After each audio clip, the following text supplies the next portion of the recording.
Représentant légal.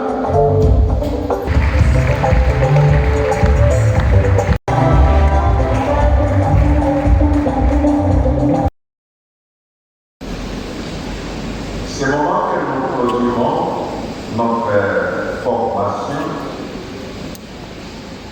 L'objectif, c'est comme nous l'avons dit, impliquer les leaders ecclésiastiques dans ce domaine patriotique de civisme fiscal.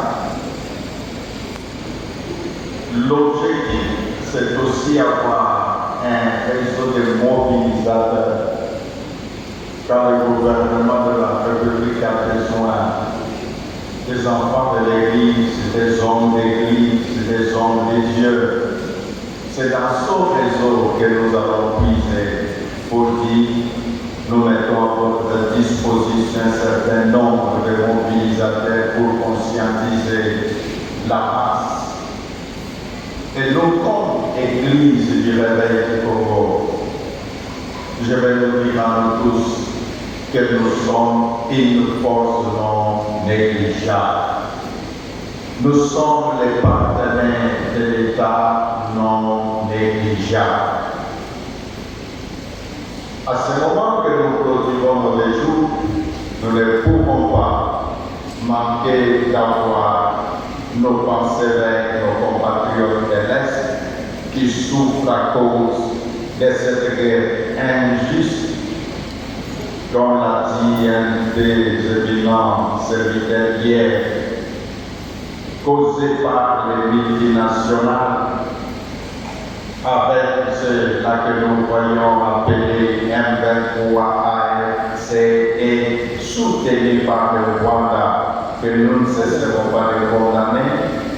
Et si je peux faire confiance à ma foi, faire confiance à la parole de Dieu qui dit ce que vous lierez sur la terre sera lié dans les cieux, je peux dire Kagame et tous ses alliés sont condamnés parce qu'ils ont violé la loi de Dieu, ils ont traversé les frontières nationales, ils ont agressé un pays injustement. Et si vous êtes d'accord avec cette condamnation, acceptez les gars par Dieu et son. Je ne peux pas terminer mon propos sans faire appel à la conscience patriotique de nos députés nationaux, ceux-là qui se livrent à l'exercice pour la mise en place du bureau définitif de l'Assemblée nationale. Honorables députés partout où vous êtes, chefs des partis politiques et aux différents endroits selon vos regroupements, notre message à vous est de dire, ne voyez pas seulement votre positionnement, ne voyez pas seulement vos intérêts, voyez tout ce temps que vous prenez, tout ce temps qui dure, parce que vous n'arrivez pas à nous accorder. Nous, comme responsables religieux, nous en appelons à votre conscience et que vous puissiez privilégier l'intérêt national.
De la campagne de sensibilisation concernant les civismes fiscal. Qu'est-ce qu'on doit retenir de ces 2 jours de sensibilisation? Les 2 jours ont été une occasion pour l'Église du Réveil du Congo, en partenariat avec la DGI, de former les hommes de Dieu sur le civisme fiscal. L'objectif, c'est de faire en sorte que les hommes d'Église puissent être une voix de manière à communiquer à ces milliers de citoyens qui fréquentent nos temples, qui fréquentent les mosquées, à avoir une culture du fisc. Donc cette matière a été donnée par les hommes ayant maîtrise de la situation et les experts de la DGI nous ont donné beaucoup d'éclaircissements sur l'exonération.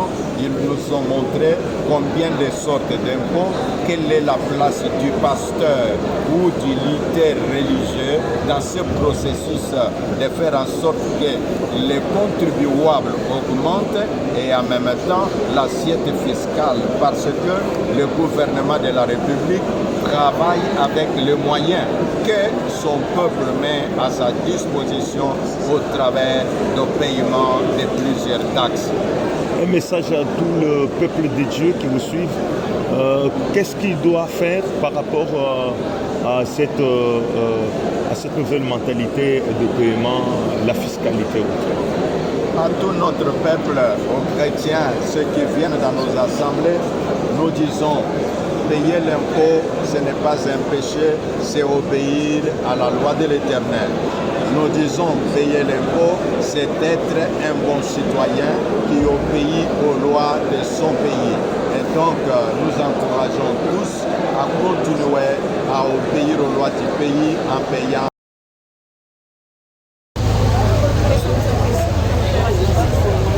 Non, les assises, c'est très impressionnant par rapport à les enseignements qu'on a écoutés sur le civisme fiscal. Vous savez, l'ignorance, c'est un médicament qui tue. Quand vous avez l'ignorance, vous risquez de faire les choses autrement. Alors nous avons été bien enseignés par les experts de la DGI. L'Église en soi a bénéficié en matière importante par rapport à la fiscalité. Parce que beaucoup de pasteurs, beaucoup d'églises ne tiennent pas compte de ça. La fiscalité, c'est renforcer l'assiette de l'État, afin que le pays puisse avoir un budget colossal pour répondre aux exigences de la population. L'assiette fiscale s'augmente. Quand l'assiette fiscale s'augmente, le pays est doté d'un budget colossal pour répondre aux exigences. Voilà un peu c'est ça. Donc le pays va constater que le budget est augmenté. Alors par rapport à cet enseignement, le pasteur, les membres de l'Église vont vulgariser le message sur le civisme fiscal et puis le pays va constater que l'assiette a augmenté.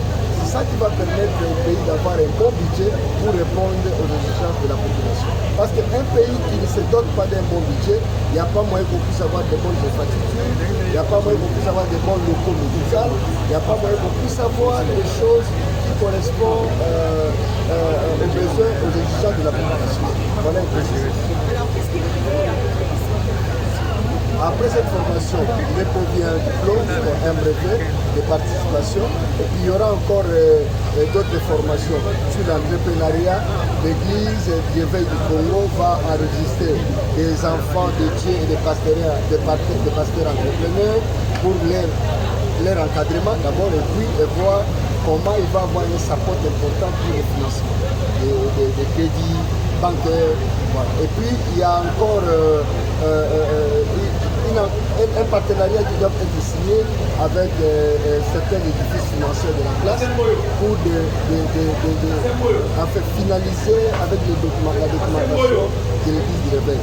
Nous voulons avoir une administration efficace, des documents très importants pour régler les problèmes de la documentation de l'Église.